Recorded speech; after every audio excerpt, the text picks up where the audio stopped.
Assalamu alaikum to all. So we are doing question number 8 from D2 book. Exercise आपकी 15B है. आइए question पढ़ते हैं.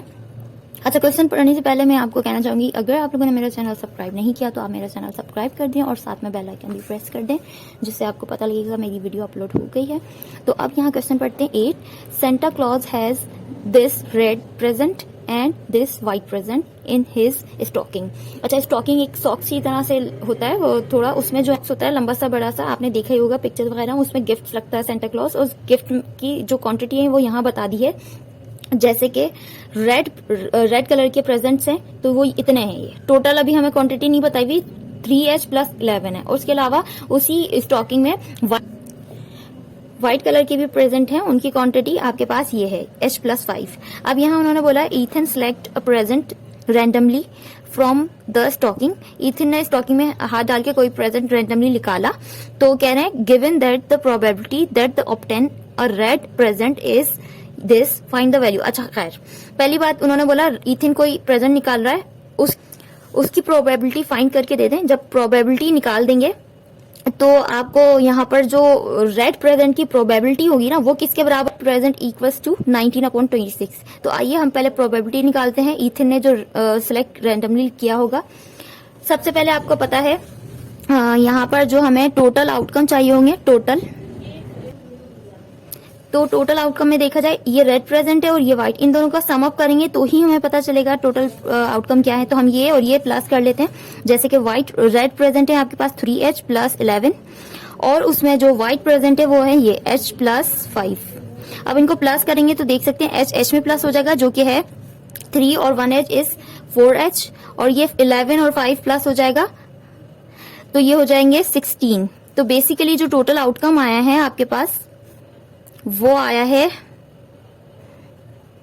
4H + 16. ठीक है, अब हमें क्या रेड कलर की जो भी प्रेजेंट है उसका आउटकम निकालना है, तो हम प्रोबेबिलिटी लिखेंगे, प्रोबेबिलिटी का P, और यहाँ पे जो इवेंट फाइंड कर रहे होते हैं, हम इवेंट फाइंड कर रहे हैं ईथन. तो ईथन यहाँ पे अगर कोई रैंडमली रैंडमली कोई गिफ्ट लेगा उसमें से, स्टॉकिंग में से, और तो उसकी प्रोबेबिलिटी क्या होगी. लेकिन उन्होंने बेसिकली बता दिया, अगर हम प्रोबेबिलिटी चेक करें कि क्या पता ईथन के पास रेड आ गया कोई गिफ्ट, तो रेड की प्रोबेबिलिटी क्या होगी, जो ईथन ने अगर रेड लिया होगा तो हम रेड की देख लेंगे. तो हम यहाँ लिख देंगे Ethan select randomly red present. ये P है, ER प्रेजेंट. ठीक है, तो ये तो प्रोबेबिलिटी का इवेंट बता दिया किसके बारे में फाइंड कर रहे हैं. अब इवेंट जो होता है वो हम, जैसे कि इवेंट है, इवेंट कितनी टाइम आया है, मतलब क्या क्वांटिटी है रेड प्रेजेंट की, तो आपको पता ही है रेड प्रेजेंट की ये क्वांटिटी है 3H + 11. और हम यहाँ क्या लिखते हैं, टोटल आउटकम लिखते हैं. टोटल आउटकम आपको पता ही है ये आया था. टोटल आउटकम हम यहाँ लिख देंगे 4H + 16. अच्छा, अब यहाँ मजीद हम कुछ ऐसे सॉल्व नहीं कर सकते क्योंकि डिवाइड हो रहा है, ना 11 और 16 डिवाइड हो रहा है आपस में, ना 3H और ना 4H डिवाइड हो रहा है आपस में. तो यही क्वांटिटी है, यानी कि यही प्रोबेबिलिटी है रेड प्रेजेंट की, अगर ईथन ने सिलेक्ट किए होंगे. तो आगे उन्होंने बोला था अगर रेड प्रेजेंट ईथन ने सिलेक्ट कर ही लिए होंगे तो रेड की जो प्रोबेबिलिटी है वो किसके बराबर होगी, 19/26 के. तो हम इसको किसके बराबर ले लेंगे, ये जो रेड की प्रोबेबिलिटी है वो ये है, और ये किसके बराबर होगी, उन्होंने बोला ये 19/26 के. और जब बराबर है तो इसमें जो H की वैल्यू वो फाइंड करके दिखा दें. जैसे कि अगर ये सॉल्व किया जाए तो 19 बनेगा, ये सॉल्व किया जाए तो 26 बनेगा. ठीक है, लेकिन कैसे सॉल्व किया जाए हमें तो पता ही नहीं H की वैल्यू, तो इसके थ्रू हम H की वैल्यू फाइंड कर लेंगे. और H की वैल्यू अब क्या कर सकते हैं, इसमें पॉसिबल क्या है, डिनोमिनेटर उस साइड ले जाते हैं, मल्टीप्लाई करवा देंगे, ये डिनोमिनेटर यहाँ मल्टीप्लाई करवा देंगे. जैसे कि 3H + 11 पूरा ब्रैकेट में रखे, ये इस साइड आ गया, डिवाइड में था, दूसरे साइड जाके मल्टीप्लाई करवा देंगे, इक्वल टू 19 ऐसे रहा, मल्टीप्लाई होगा इस पूरे वैल्यू से 4H + 16, इसको ब्रैकेट में भी लिख दिया. अब जो मल्टीप्लाई करेंगे तो 26 3 से मल्टीप्लाई करेंगे, विच मीन्स ये हो जाएगा 78 और H ऐसे ही आ जाएगा प्लस. अब 26 और 11 को मल्टीप्लाई करेंगे तो ये हो जाएगा 286 इक्वल्स टू, अब 19 और 4 को मल्टीप्लाई करेंगे तो ये हो जाएगा 76H प्लस. तो 19 और 16 को मल्टीप्लाई कर लेंगे, अब इसका आंसर आ जाएगा 304. अब यहाँ देखा जाए तो H और H की वैल्यू ये, इसको इस साइड ले आते हैं, जो कांस्टेंट है उसको उस साइड ले जाते हैं. जैसे कि 7 8 यानी 78 एच यही रहा, ये वाला एच यहाँ आ जाएगा -76 एच इक्वल्स टू ये जो 304 यही रहा, ये कांस्टेंट वहां चले जाएगा, माइनस का हो जाएगा, प्लस में था 286। अब इन दोनों को माइनस करवा देंगे तो इसका तो आंसर आ गया 18 और इसका आंसर आ जाएगा 2h। अब यहाँ 2 के साथ h के साथ 2 मल्टीप्लाई हो रहा है तो इसको हम दूसरे साइड ले जाएंगे। 18 यही रहा, h यही रहा, ये मल्टीप्लाई होकर आंसर नहीं दे रहा था, हम दूसरे साइड ले गए डिवीजन में। जो मल्टीप्लाई होता है दूसरे साइड डिवीजन में जाती है। अब इसको क्रॉस मल्टीप्लीकेशन कर लेते हैं, क्रॉस चेक कर लेते हैं। 2 1 2, 2 9 18 विच मीन्स h का आंसर क्या है 9 है। अगर आप अब यहाँ क्वेश्चन नंबर 9 भी कर लेते हैं, जल्दी से पढ़ते हैं question number 9। Some patient in participated in a clinical trial for a new drug to treat osteoporosis। अच्छा, ये एक बीमारी है, इसके लिए एक न्यू जो है ड्रग यानी कि कोई दवाई बनी है, तो उस दवाई को ट्रायल यानी कि ट्राई करना है हमें किसी पेशेंट पे जो कि इस बीमारी से वाला पेशेंट हो। तो वहां पे कुछ पेशेंट बुलाए और इस बीमारी की जो दवाई बनी है चेक करने के लिए ट्राई किया गया है उनपे। तो यहाँ कह रहे हैं patient is selected at a random, और कोई कुछ ज्यादा ही एक नहीं आया, बाकी 2-4 तो आए होंगे। जितने भी पेशेंट आए हैं ट्रायल के लिए उसमें से किसी एक को सिलेक्ट किया गया। तो कह रहे हैं the probability that the patient had no change in his bone mass density is 713, यानी कि वो पेशेंट्स जिनको इस दवाई से जो है फर्क नहीं पड़ा, उनमें कोई चेंज नहीं आया, तो वो कितने पेशेंट्स हैं 7 आउट ऑफ 13 है। अब यहाँ कह रहे हैं the probability that he had slight reduction in his bone mass density is 1/k which means, और उन्हीं में से कुछ ऐसे पेशेंट्स हैं जो जिनको थोड़ा सा फर्क पड़ा है और वो कितने हैं 1/k है। ठीक है, अब बात हो रही है and the probability that he had a significant reduction in his bone mass density is ये, और जो है उनको वो पेशेंट उन्हीं में से कुछ ऐसे पेशेंट हुए जिनको कुछ ज्यादा अच्छा फर्क पड़ा, जिनको फर्क पड़ा है, तो यहाँ पे उनकी तादाद है यानी कि क्वांटिटी 1/2k।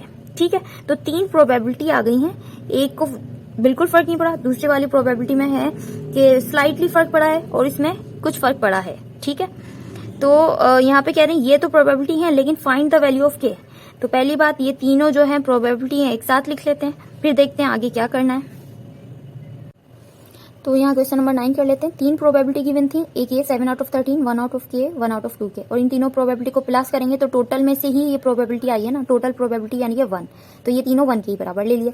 अब यहाँ हो क्या सकता है, इसके अलावा यहाँ हो सकता है ये जो डिनोमिनेटर है उसका एलसीएम ले लेते हैं, और इसकी बहुत ईजी तरीका जो है प्रोसेस सिखाया हुआ है एलसीएम लेने का। जितने भी नीचे के डिनोमिनेटर होंगे मल्टीप्लाई कर लेंगे, मल्टीप्लाई 7 k भी है तो k आ गया। अब हम ये चेक करेंगे, ऊपर तो 7 है यहाँ पर, लेकिन 7 के साथ एक और नंबर लिखना पड़ेगा, वो ये कि हम ये देखेंगे 13 के टेबल में जो हमारा 26 एलसीएम आया है, 13 के टेबल में 26 कौन से नंबर पे आता है, तो 13 2 आता है 26, तो 7 के साथ ऊपर यहाँ 2 मल्टीप्लाई करवा दूंगी प्लस। अब 1 के साथ मैं ये देखूंगी क्या नंबर 1 तो है ही ऑलरेडी, इसके साथ क्या मल्टीप्लाई करवाना पड़ेगा, वो पहले नीचे जाऊंगी। 1 के नीचे क्या था, k के साथ 1 ही था, तो 1 के टेबल में 26 जो एलसीएम आया वो कहाँ पे आता है, 26 टाइम ही आता होगा।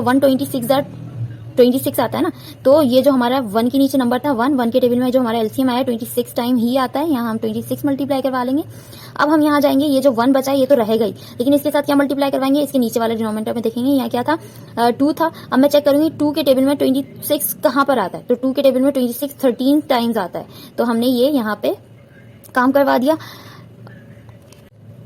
एक और काम करेंगे, जैसे कि इस डिनोमिनेटर के पास k था, यहाँ भी k था, तो ऊपर k के मल्टीप्लाई नहीं करवाएंगे। हमने क्या किया, तीनों के नीचे एलसीएम k के साथ 26 लिया, तो 26 नंबर का तो देख लिया कि 77 के साथ 2 मल्टीप्लाई होगा क्योंकि एलसीएम आया 26, लेकिन ये भी तो है ना एलसीएम k भी तो आया, तो k हमारे इस 7 के पास डिनोमिनेटर में नहीं था, तो हमने ऊपर मल्टीप्लाई करवाना है, विच मीन्स यहाँ k भी मल्टीप्लाई होगा। तो अब यहाँ मजीद सॉल्व कर लेते हैं। पहली बात तो ये 7 2 14 हो जाएगा, यानी कि 14k हो गया, प्लस यहाँ पे क्या हो गया 26 1 26 प्लस 13 1 13 इक्वल्स टू 1। ठीक है, अच्छा ये जो डिनोमिनेटर है इसके साथ मैं यहाँ लिख भी दूं तो कोई फर्क नहीं पड़ेगा, मतलब जैसे कि सोल्व नहीं होगा, ये हमने डायरेक्ट क्या कर लेना है, दूसरे साइड ले जाना है 1 के पास मल्टीप्लाई में, यहाँ डिवाइड हो रहा था यहाँ के मल्टीप्लाई हो जाएगा 26k हो जाएगा। अब इन जो k वाली वैल्यू को तो कुछ नहीं कर सकते ना, ये ऐसे ही रहेगा 14k, ये दोनों प्लस कर लेते हैं जो कि हो जाएगा 9 3 39 हो गया, और ये जो मल्टीप्लाई करेंगे तो 26k ही हुआ। आप देख सकते हैं k की वैल्यू को उठा के यहाँ ले आते हैं, ये जो कांस्टेंट है उस साइड ले जाते हैं, विच मीन्स यहाँ 14 ऐसे ही रहा, के के साथ, और ये जो प्लस का 26 यहाँ आकर माइनस का 26 के हो गया, इक्वल टू ये प्लस का 39 वहां जाके माइनस का हो गया। अब इन दोनों को माइनस करवा देंगे। -4 इज 2 1 2 -1, यहाँ पे 12 आ गया के के साथ, और यहाँ माइनस देखें बिग नंबर के साथ था ना, तो हमने माइनस भी पुट करनी है। अब यहाँ देखा जाए तो यहाँ पे क्या बचा, -39 एज इट इज बचा हुआ है। तो अब यहाँ मजीद क्या कर सकते हैं, के साथ 12 मल्टीप्लाई होकर आंसर नहीं दे रहा इसको, के को हम ये यहीं रखेंगे, -39 को भी यहीं रखेंगे। 12 माइनस का जो है इक्वल टू के ऑपोजिट साइड डिवाइड में ले जाएंगे माइनस के साथ। अच्छा, माइनस माइनस से कैंसिल, ये दोनों किसी एक टेबल में नहीं आ रहे, तो हम क्या करेंगे, इसको डिवाइड करके चेक कर लेंगे कि कितनी पॉसिबिलिटी, जहां तक डिवीजन है वो कर लेंगे। जैसे कि 12 था, 12 यहाँ रखेंगे, 39 यहाँ रखा हमने। 12 टेबल में 39 तो नहीं आ रहा, तो 39 के यानी कि 39 से स्मॉलेस्ट पॉसिबल नंबर 12 के टेबल में क्या आ रहा है, वो आ रहा है 12 3s आर 36, और 12 4s आर बिग आ रहा है, यानी कि 39 से, तो हमने ये 36 ले लिया। अब माइनस करके देखेंगे, यहाँ 3 बचा, नथिंग एल्स, बस 12 के टेबल में 3 मजीद नहीं आ सकता। आंसर हमारा के का यही आया है, जैसे कि डिवाइड हमने किया था 12 से, रिमाइंडर हमारा आया 3, और होल नंबर जो आया वो साइड में लिखते हैं यहाँ 3, और यही हमारा आंसर था।